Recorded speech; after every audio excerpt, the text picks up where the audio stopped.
Good morning. Today is Monday, the 10th of April. I checked to see what the date was because I really didn't know. Oh, there's a wee train. Probably not so wee if you're close up, but it looks awfully wee from here. Anyway, that's the train coming through from Aberdeen. It'll head all the way to Inverness, and who knows? I don't know if it goes beyond Inverness, but that's where it's going now. It will stop in Forres, probably stop in Nairn, stop at the airport, and head to Inverness.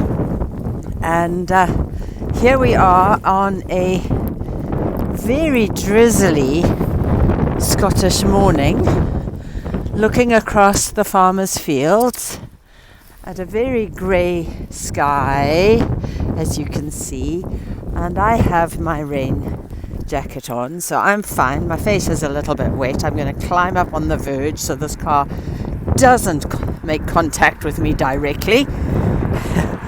There we go. Very kindly pulled over a bit.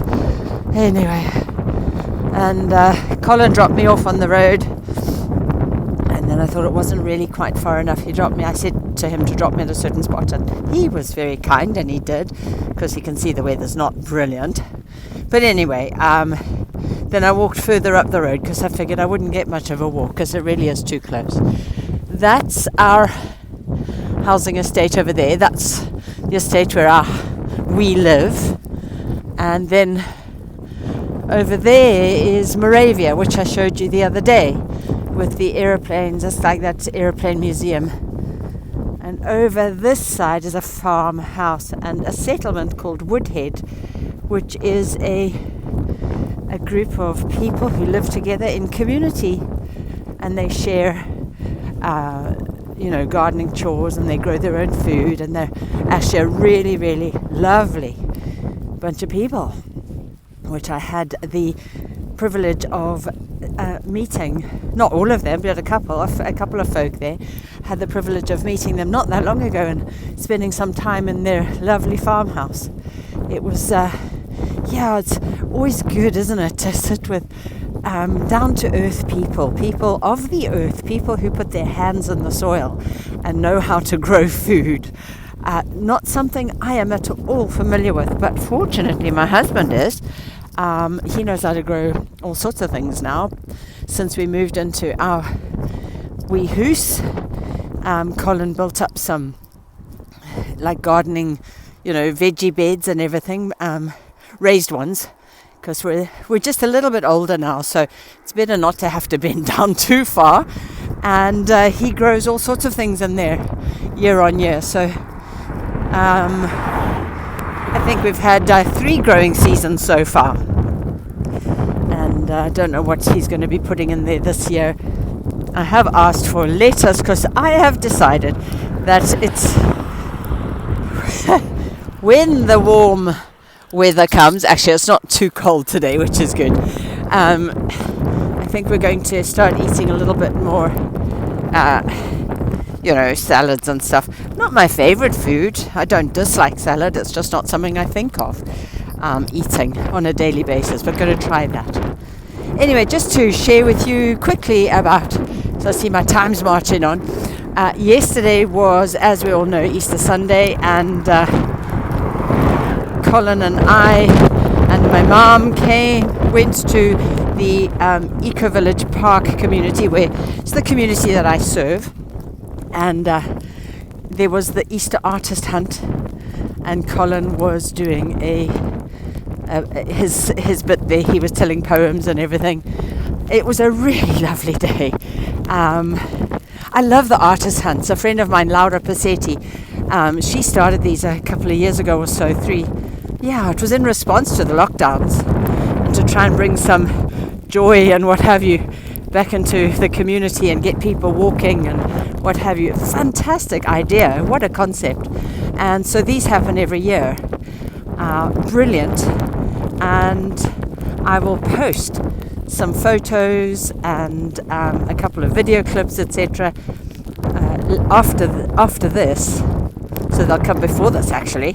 Maybe I'll post them first and then I'll post this anyway, and you'll see what I mean, and hopefully it'll raise a smile and make you realize that The world might look gloomy. It might feel a little bit cold and lonely, but actually there's a lot of good out there. There are a lot of good people out there. There's actually a lot of opportunity to mingle with folk. It doesn't have to be intense, and you can just go and chill, sit, have a cup of coffee. I would really, really encourage people to take opportunities that are ahead of them. Last year, Colin and I just said to each other, let's just do things. You know, we all know life is short. However long it is for us, it's short. And if we don't take the opportunities, one day we'll get to that point saying, oh man, I wish we had, I wish we did, I wish, we don't want to live with those kind of regrets. And I'm sure there's a lot of people out there who don't want to live with those kind of regrets. So our encouragement to you today, my encouragement to you today, is take the opportunities as they present themselves. Do something different. If you get invited somewhere, say yes. Just go. Be with people. Be in nature. Be in a group, and go and find an activity. The last thing I managed to do yesterday was join the dancing on the village green. Not the village green. It was the green at the Murray Arts Centre. I got there for the very last dance, and it's folk dancing, traditional folk dancing, and there was a huge group there, and it was wonderful because the music they played was an African beat type music, and we were doing traditional like folk dancing to this African beat, and there were a couple of us Africans there, and we were just so chuffed to hear music from our homeland pulsing through us, to feel it pulsing through us, to hear it in the air, and to be able to dance together in communion with each other. So yeah, I just want to really, really encourage people to gather with others, or to go on that trip, or to take that opportunity, or to try out that activity, or to get on the bus and go and visit that place. Or there's so many different things. Colin and I last year decided to go to the Edinburgh military tattoo. We talked about it for years. We said how much we'd like to go, and we decided to, there's another train.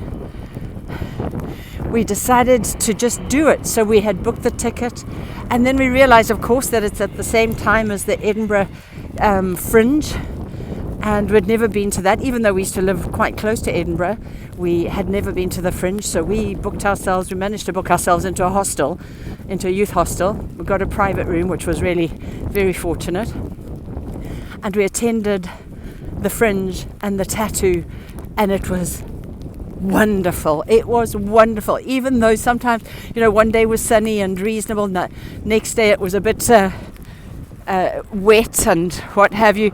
We didn't let that stop us. We got out, we just donned the right clothes, and off we took. And that's what I'd like to just leave with you all today. If you're listening, don't say no, say yes. Grab life and enjoy it. And wishing you the very best, most glorious and blessed of days. Bye for now, and see you hopefully tomorrow. Bye.